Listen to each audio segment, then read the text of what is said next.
Property या real estate में dead investment किसको कंसीडर किया जाता है, आज की वीडियो में ये टॉपिक है हमारा। और पाकिस्तान प्रॉपर्टी सर्विसेज के प्लेटफॉर्म से हम लोग आपको डिफरेंट व्लॉग्स में अपडेट करते हैं रियल एस्टेट से रिगार्डिंग, ताकि आप अगर इन्वेस्टमेंट कर रहे हैं तो उसमें भी आपको अपडेट रहे, और अगर आप लोगों का कोई हो चुकी हुई है इन्वेस्टमेंट उसके हवाले से भी आप लोगों को अपडेट मिलती रहे। यूट्यूब चैनल पर न्यू है तो उसको सब्सक्राइब कर लीजिएगा। आज वंस अगेन जो टॉपिक है वो है डेड इन्वेस्टमेंट रियल एस्टेट के अंदर कब हो जाती है, कैसी होती है और इसको करना चाहिए या नहीं। फ़र्स्ट ऑफ़ ऑल तो इसमें 4 चीज़ों को मैं आपके साथ डिस्कस करूँगा। एक होती है फ़ाइल अगर जगह मौजूद नहीं है और आप लोग एक रिस्क और एक जो है ना सट्टा खेल लेते हैं, जुआ खेल लेते हैं कि हमें एक टाइम के ऊपर जो है इसमें डिलीवरी होगी, और अगर वो बहुत लंबा टेन्योर वाला फ़ाइल है, लॉन्ग टर्म पेमेंट प्लान है, तो उसमें ज़्यादा चांसेस ये होते हैं कि डेवलपर अपनी मेच्योरिटी की तरफ प्रोजेक्ट ले जाते हुए आपके साथ जो है प्ले कर रहा होता है, और उसमें आपको समटाइम फ़ाइल की कंप्लीशन के बाद डेवलपमेंट चार्जेस बहुत ज़्यादा चार्ज किए जाते हैं।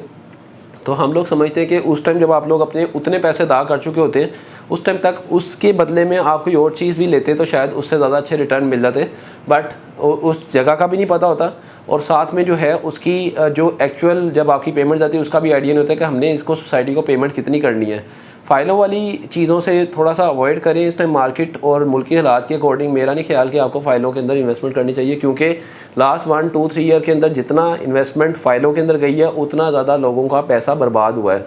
सेकंड नंबर पे एक एरिया होता है, उसका मैप दिया गया होता है, और उसमें आपको जो है अभी तक डेवलपमेंट नज़र नहीं आ रही होती। ऑफ ग्राउंड फाइल बोलते हैं या ऑफ ग्राउंड प्लॉट बोलते हैं। इन एरियाज़ को क्या लेना चाहिए या नहीं। अगर तो कोई ब्राइट चांसेस नज़र आ रहे हो कि आपके पास एक मैप है, उसमें एक पीस ऑफ लैंड है, उसकी अगली साइड पे भी डेवलपमेंट है, पिछली साइड पे, और इन बिटवीन जो मैप है उसमें कुछ एरिया ऐसा है जो भी एक्वायर होना है, ये मार्केट से सस्ते रेट के ऊपर चीज़ तो मिल जाती है। इसमें एक रिस्क फैक्टर होता है, कोई 50-50 का लगा लें कि जैसे ही अगर वो land piece of land purchase कर लिया जाता है तो उसके अंदर एप्रिसिएशन आती है। कुछ सोसाइटीज़ ऐसी हैं जो एक्सपेंड कर रही होती हैं, जैसे बैरियर टाउन एक प्रोजेक्ट है, इसके अंदर मल्टीपल टाइम ज़मीन को ऐड किया गया है, और उस ज़मीन के ऊपर जब वो मैप शो किया गया होता है तो डेफिनेटली बैरियर कोशिश कर रहा होता है कि उस लैंड को एक्वायर करें, लेकिन समटाइम ऐसे डिलेज़ भी आ जाते हैं कि उसको अवेल करने में, एक्वायर करने में टाइम लग जाता है। तो उसमें समटाइम ये होता है कि इन्वेस्टमेंट होती तो सेफ़ है, लेकिन रिस्क फैक्टर साथ साथ चल रहा होता है। तो इसको भी समझ लें पार्शल डेड इन्वेस्टमेंट कंसीडर किया जाता है, क्योंकि इस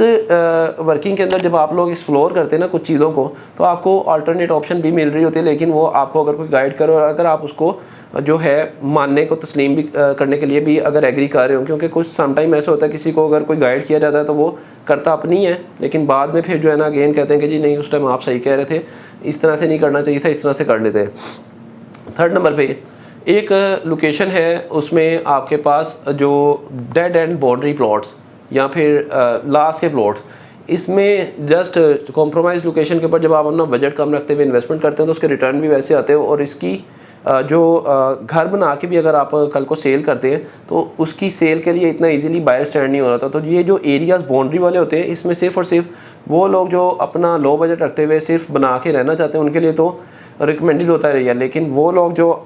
समटाइम इन्वेस्टमेंट के पॉइंट ऑफ व्यू से इन एरियाज़ को परचेज़ कर रहे होते हैं जो कि बाउंड्रीज और एजेस के ऊपर होते हैं, उससे अवॉइड किया करें, क्योंकि उन एरियाज़ में इतनी इजीली बायर स्टैंड नहीं हो रहा होता, और हम लोग इस तरह की इन्वेस्टमेंट को भी डेड इन्वेस्टमेंट ही कंसीडर करते हैं। फोर्थ पॉइंट जो है वो मेरा ग्रेवयार्ड हर सोसाइटी के अंदर होता है, लेकिन ग्रेवयार्ड के पास समटाइम बैलेटिंग में प्लॉट निकल आते हैं और समटाइम लैंड एक्वायर करके उसको फर्दर सेल किया जा रहा था। ग्रेवयार्ड के पास प्लॉट की वैल्यू जो है इंक्रीज़ नहीं होती, उसमें अगर घर बना के भी बेचना चाहें तो बिल्कुल ना होने के बराबर बिकता है। तो आप लोग जो ग्रेवयार्ड के पास की ऑप्शन होती हैं इनसे भी अवॉइड किया करें। बाकी बाउंड्री के पास अगर आपके पास कोई प्लॉट आ रहा है और आपको लगता है कि बैक साइड के ऊपर फ्यूचर में लैंड एक्वायर होगी, हमने ऐसे भी देखे हैं कुछ पैचेस जिसमें बाउंड्री थी लेकिन आगे था ब्राइट चांसेस कि इसको नियर फ्यूचर एक्वायर कर लिया जाएगा, उस तरह की फिर भी रिकमेंडेड होती है एरिया, जैसा कि सी ब्लॉक हो और डी ब्लॉक की बाउंड्री थी बैरियर ऑर्चर्ड के अंदर, उसके बाद KLM ब्लॉक और N ब्लॉक 4 ब्लॉक एक्सटेंड हुए, उसी जगह पे जो बाउंड्री वाला प्लॉट है उसके अंदर अच्छी खासी वेरिएशन आ गई। जो 28-30 लाख का प्लॉट नहीं बिकता था, आज उधर 70-80 लाख का बायर भी लगता है, क्योंकि बैक साइड की जो ओपन रोड होने की वजह से काफ़ी पैसे अप्रिशिएट हो चुके हैं। बाकी आप लोगों को फर्दर अपनी भी वर्किंग करके आप लोग इन्वेस्टमेंट किया करें। अगेन यूट्यूब चैनल पे न्यू है तो उसको सब्सक्राइब कर लीजिएगा। और ये कुछ चीज़ें थी जो मैंने आपके साथ डिस्कस की और बहुत सारे पॉइंट्स हैं जिसमें हम लोग अपने इन्वेस्टर अपने क्लाइंट्स को एजुकेट कर रहे होते हैं रिगार्डिंग इन्वेस्टमेंट। कुछ ऐसे लोग होते हैं जो फर्स्ट टाइम इन्वेस्टमेंट कर रहे होते हैं, उनके लिए बहुत अच्छा या बहुत बुरा एक्सपीरियंस नहीं हुआ होता। तो आपका फर्स्ट एक्सपीरियंस ही ऐसा होना चाहिए कि आपकी इन्वेस्टमेंट जो है वो एनी टाइम इतनी फ्रूटफुल हो कि आप लोग इससे बेहतर किसी और चीज़ को कंसीडर ना करें। उसके लिए होगा यही कि जब आप लोग हमसे कंसल्ट करेंगे, हम लोग अपना एक्सपीरियंस आपके साथ डिस्कस करेंगे, उसमें कोशिश ये करेंगे कि आपकी इन्वेस्टमेंट को उसी जगह पे इन्वेस्ट किया जाए जहाँ पे अच्छे रिटर्न्स आए, क्योंकि उसमें हमें भी फ़ायदा है। हम परचेज़ करके देते हैं, उसके लिए हम कोशिश करते हैं वो चीज़ सेल भी हमारे थ्रू हो। सेल करने के लिए वही चीज़ ख़रीद के देंगे जो आफ्टर सेल भी जो है सर्विस प्रोवाइड की जाए जिसमें। Thank you so much for watching us. अल्लाह हाफ़िज़।